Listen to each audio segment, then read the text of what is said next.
In this video, we'll dive deeply into the recent unexpected price drop of Nvidia stock and uncover the hidden factors that caught Wall Street off guard. Utilizing advanced CTKS method analysis, we'll show that this price movement was not only reasonable, it was also predicted. Statistical analysis can provide you with incredible insights that traditional methods overlook. Let's run the numbers.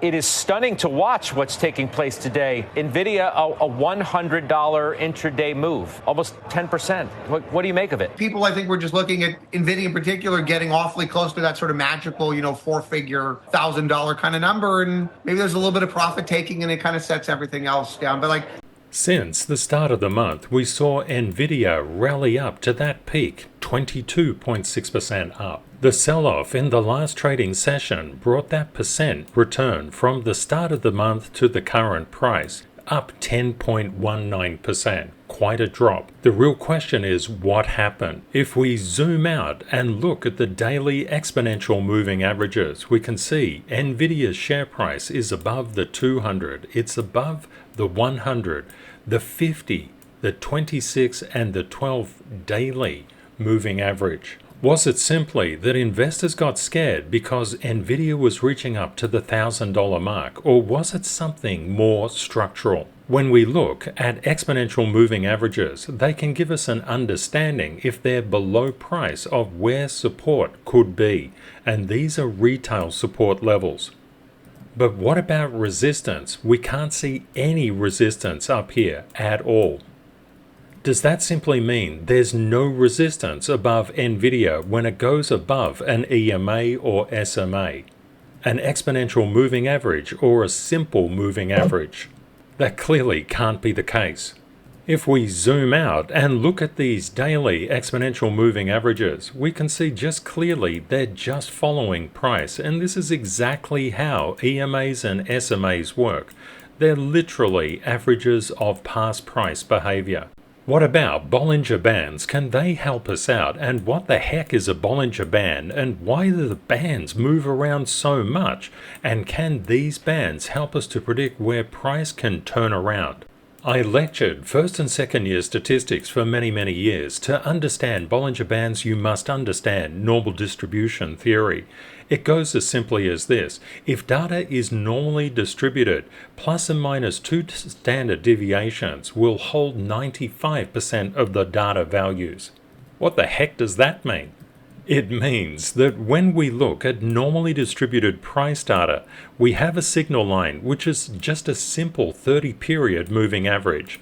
And when price gets above that simple moving average, it can go plus and minus 2 standard deviations away from it under normalized conditions. Now what happens? Sometimes price is not normalized. Sometimes price goes pretty much bananas, technical term.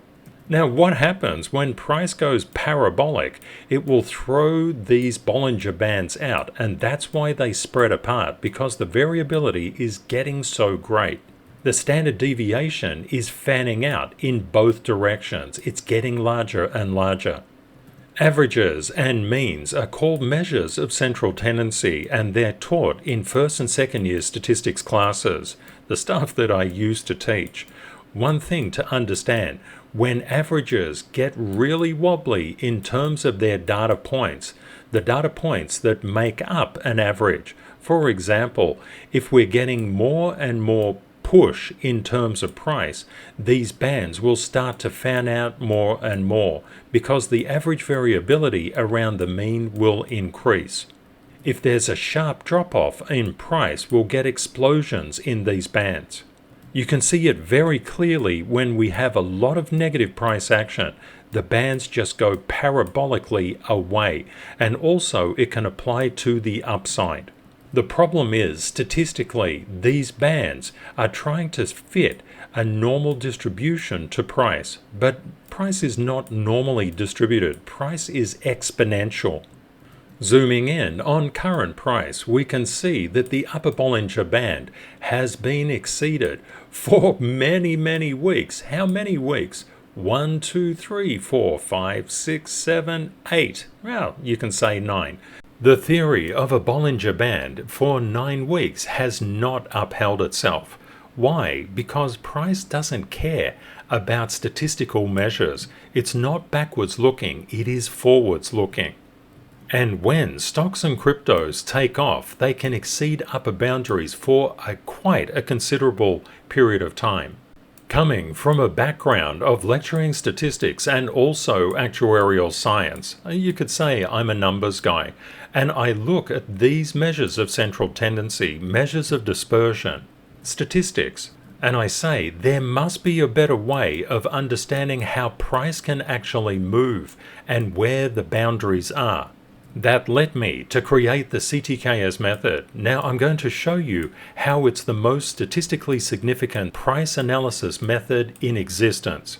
On the weekly basis, we're going to just zoom in to the past couple of weeks of Nvidia's price action, and you can see the upper Bollinger Band here. If I was to pop all those daily exponential moving averages up, you can see the 12 daily EMA just here.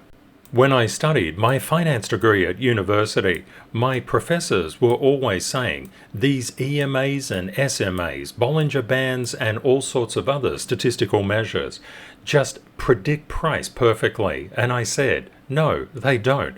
For example, if you look at an EMA or you look at the Bollinger Band, how on hell does it explain this price action? When you're putting real money into the market, you want to know things like this. You want to know where the ceilings are and where the safety nets are.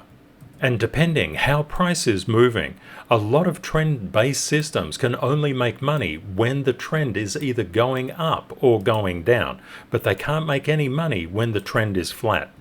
Having been inside financial markets for nearly 4 decades, I saw that there were so many problems with how people analyze price, so I wanted to come up with a solution. The solution is the world's most powerful smart money buy and sell level detection system called the CTKS method. Now I'm going to pop it on and show you exactly why Nvidia rejected price here. And a spoiler alert, it's got nothing to do with Nvidia reaching up to the $1,000 mark.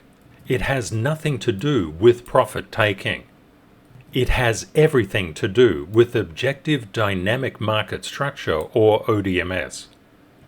Okay, let's pop on the indicator. Now you can mark up any chart with the CTKS method, and I teach people how to do that. But you don't need to buy anything to understand that there's structure inside the markets. For example, we can see at that 910 mark, there was structural overhead resistance.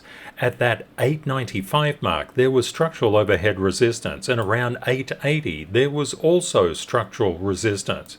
When price encounters structural resistance levels like this, and these are very tough structural resistance levels to get through, it forms a barrier where price is rejected, causing tails like this. When we look at lighter structural resistance and support levels, we can see these lighter ones are not as strong as these heavier ones, and they're also not as clustered. This meant that Nvidia's price could come up relatively easily, but it was going to have a lot of trouble getting through this structural overhead resistance.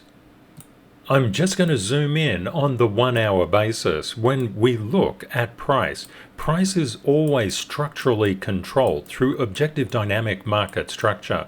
What the CTKS method does, it reveals this structure, which is literally where smart money is buying and selling. Coming from a financial background, coming from a degree in finance, nearly 40 years inside financial markets, and working for some of the biggest names in the finance industry, I know how markets work. Let's pop on the indicator so we can see the structure. Structurally speaking, we can see that this area of structural resistance was holding Nvidia's price for many, many days. Typically, when price flatlines like this, you're going to get an explosive move either to the up direction or the down direction. And how do we interpret these particular levels? If we're getting above a structural resistance level and it's holding, we're going to the one above. If we get above that, we're going to the one above that. If not, we're coming back to consolidate around that area. This is the way that structural levels work. Of course, it gets harder and harder as the structural levels are more concentrated. What you had here was basically a whole lot of short liquidations followed by a flurry of long liquidations. People are very optimistic about Nvidia, but Nvidia cannot escape its own structure. People are always looking for the right support and resistance levels. These particular lines give you the exact support and resistance levels, and they're drawn across all of price history, not recent indicative price, which RIPs your money. It's, for example, with Nvidia, it's drawn over 9,000 days of price data. The lines may look really simple. After all, it's just a line. How complex could it be to draw these lines? It requires 2 levels of international standard certification to draw these particular charts up with the CTKS method. Level 1 standard certification and Level 2 standard certification.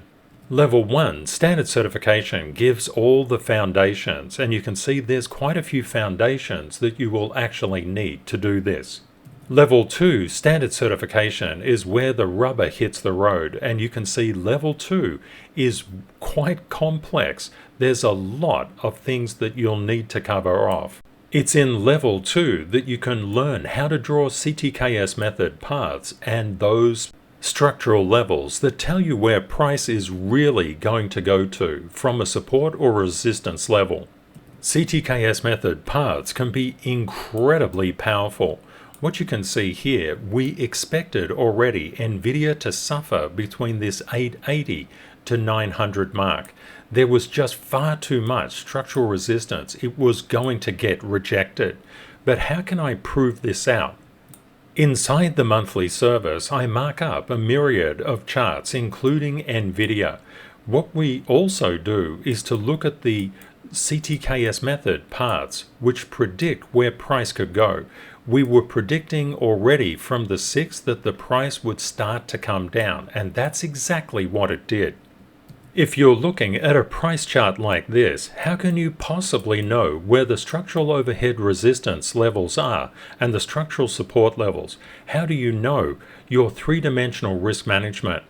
How do you know where price is going to get rejected from and why? Having spent many decades and many tens of millions of dollars inside financial markets, I can tell you, if you know the structure, you can make a lot of money.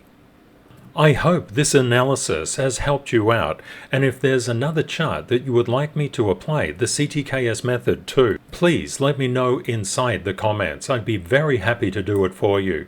Have a great day or night ahead, my friends, and Kate and I look forward to catching up with you again in the next video. Bye for now.